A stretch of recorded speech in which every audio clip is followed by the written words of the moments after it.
ऑफर्सचा धमाका। कोणत्याही कंपनीचा मोबाईल खरेदी करा आणि मिळवा आकर्षक गिफ्ट। शिवाय सर्व कंपन्यांचा फायनान्स व कॅशबॅक ऑफर्स। सर्व नामांकित कंपन्यांचे मोबाईल व ॲक्सेसरीज मिळवण्याचे एकमेव ठिकाण Kirti sales and mobile gallery, Meenakshi Chitramandir समोर, कराड तासगाव रोड, पलूस। प्रोप्रायटर कुलभूषण शीतल सावळवाडे।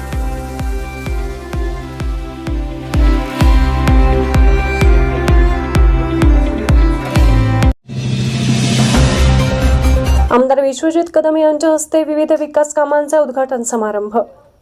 महाराष्ट्र राज्याचे माजी कृषी व सहकार राज्यमंत्री आमदार डॉक्टर विश्वजित कदम व रयत शिक्षण संस्थेचे उपाध्यक्ष व सांगली जिल्हा मध्यवर्ती सहकारी बँकेचे संचालक महेंद्र लाड यांच्या हस्ते सावंतपूर गावातील विविध विकास कामांचे भूमिपूजन व लोकार्पण सोहळा उत्साहात संपन्न झाला।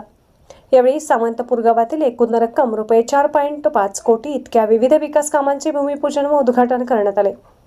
यामध्ये संजय मोहिते घर ते राजेंद्र कापसे घरपर्यंत रस्ता डांबरीकरण करणे 5 लाख, आमदार फंड भूमिपूजन सावंतपूर येथे वार्ड क्रमांक 5 मधील संदीप मोहिते घर रस्ता डांबरीकरण करणे 5 लाख, आमदार फंड भूमिपूजन नळवाडी येथील पुतळा ते अशोक सावंत घर रस्ता काँक्रिटीकरण करणे 9 लाख, 15वा वित्त आयोग लोकार्पण सावंतपूर ग्रामपंचायत हद्दीतील सावंतपूर नळवाडी रस्ता ते कॅनॉलवरून लांबड्या आबा वस्तीकडे जाणारा रस्ता डांबरीकरण करणे 9 लाख, आमदार फंड लोकार्पण सावंतपूर येथील मधला मळा रस्ता सुधारणा करणे 10 लाख, आमदार फंड भूमिपूजन डोंगरोबामळा गाव ओढा रस्ता काँक्रिटीकरण करणे 9 लाख, आमदार फंड लोकार्पण सावंतपूर ते नळवाडी रस्ता काँक्रिटीकरण करणे 3.30 कोटी, मुख्यमंत्री सडक योजना भूमिपूजन वार्ड क्रमांक 1 मधील घनश्याम नगर कॉलनी येथे मुरमीकरण व खडीकरण करणे 5 लाख, आमदार फंड भूमिपूजन शिवाजी तांदळे घर ते सावंत इंजिनिअरिंग वर्क्स रस्ता डांबरीकरण करणे 9 लाख,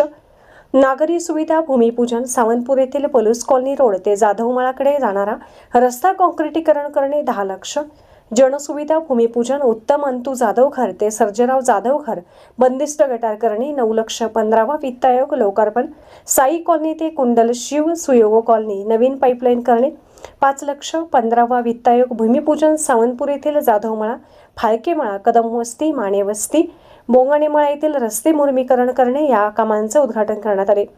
यावेळी सावंतपूर येथील सरपंच प्रल्हाद जाधव, उपसरपंच अनिल सावंत, गणपतराव सावंत, सुनील सावंत, डॉक्टर मीनाक्षी सावंत, अरुण सावंत, दिलीप जाधव, भानुदास जाधव, हिंदूराव सावंत व सर्व ग्रामपंचायत सदस्य, सर्व विकास सोसायटीचे पदाधिकारी, मान्यवर, माजी सरपंच, ज्येष्ठ कार्यकर्ते, युवक कार्यकर्ते व ग्रामस्थ मोठ्या संख्येने उपस्थित होते।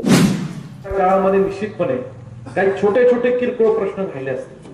कुणी अशी मनात शंका ठेवू नका, कुणी अशी काळजी ठेवू नका की हे प्रश्न प्रलंबित राहिले, पुढे काय होतील ते 100% पूर्ण केले जातील। कारण सातत्याने गावातली सर्व कार्यकर्ते, सरपंच असू दे, त्यांचे सर्व सहकारी असते, प्रमुख कार्यकर्ते असते, ही कधी मला कधी महेंद्राप्पांकडे जाऊन या सगळ्या प्रश्नांचा पाठपुरावा करत असतात। आणि म्हणून तुम्हाला मी एक शब्द देतो, फक्त 3 महिन्याची आपण वाट पाहूया। पुढच्या वर्षी ह्या 3 कोटीचं नाही 10 कोटी विश्वजित कर्माने सावंतपूरसाठी केलं तर पुन्हा या ठिकाणी आणि म्हणून या ठिकाणी या गावावर जे काय साहेबांवर तुम्ही जे प्रेम केलेले, माझा जे काय आशीर्वाद दिलेले, या सगळ्या गोष्टीची पोचपावती ह्या गावातल्या प्रत्येक गल्ली बोळापर्यंत, प्रत्येक घरापर्यंत विकास कामाच्या माध्यमातून ही मी निश्चितपणे पूर्ण करून दाखवेल। एवढंच या ठिकाणी तुम्हाला सांगतो। आपण सगळी गावातली ज्येष्ठ मंडळी आज मोठ्या संख्येने या ठिकाणी उपस्थित राहिला त्याबद्दल तुमचे सगळ्यांचे मी धन्यवाद मानतो। सूत्रसंचालकांना या ठिकाणी विनंती माझी आहे, त्यांचंही मी मनापासून स्वागत करतो की सारखं भावी मुख्यमंत्री होऊ नका, भावी म्हणलं की कार्यक्रम सुरू होतो। आणि मी नेहमी सांगतो की हे जे काय आहे ते इकडं असतं, लोकांचे आशीर्वाद, लोकांची पुण्याई ही घेऊन साहेब नेहमी म्हणायचं आपापलं काम करत राहायचं, पुढे जे काय होईल ते करत राहील। आज तुम्ही सगळ्यांनी या ठिकाणी ह्या कार्यक्रमासाठी उत्स्फूर्त प्रतिसाद दिलात। आणखी 2-3 भूमिपूजने करून मला सांगलीला लवकर पोहोचायचंय, त्याबद्दल सगळ्या गावातल्या कार्यकर्त्यांचं आणि सर्व सहकाऱ्यांचं आभार मानून इथंच थांबतो। बाळासाहेबांना सुद्धा असं टेन्शन होतं तात्या म्हणते त्या पद्धतीने, काका म्हणते लोक कशी आणली पाहिजेत आणि त्यासाठी सातत्यानं फोन काय होतंय बाळासाहेबांना मी सांगितलं होतं तुम्ही काही चिंता करू नका, पलूस तालुक्यामध्ये जेव्हा आकडा दिलता त्याच्यापेक्षाही आम्ही जास्त लोक आम्ही निश्चितपणे आणणार। आणि तुम्ही म्हणला मी स्वतः येतो, पण मी म्हटलं तुम्ही स्वतः येऊ नका, आम्ही व्यवस्था केलेली आहे आणि तुमच्या आग्रहाखातर पुन्हा एकदा मी बैठक केला आणि जिथं 10 गाड्या होत्या तिथं दुप्पट गाड्याचं कार्यकर्त्यांना आव्हान केलं.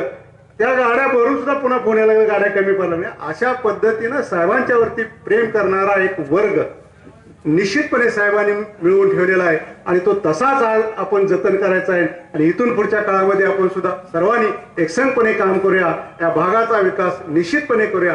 भागाचाच काय, आपल्या जिल्ह्याचा विकास ज्या पद्धतीने साहेबांनी केला त्याच पद्धतीचा विकासाचं धोरण आणि वेग निश्चितपणे बाळासाहेब ठेवतील एवढं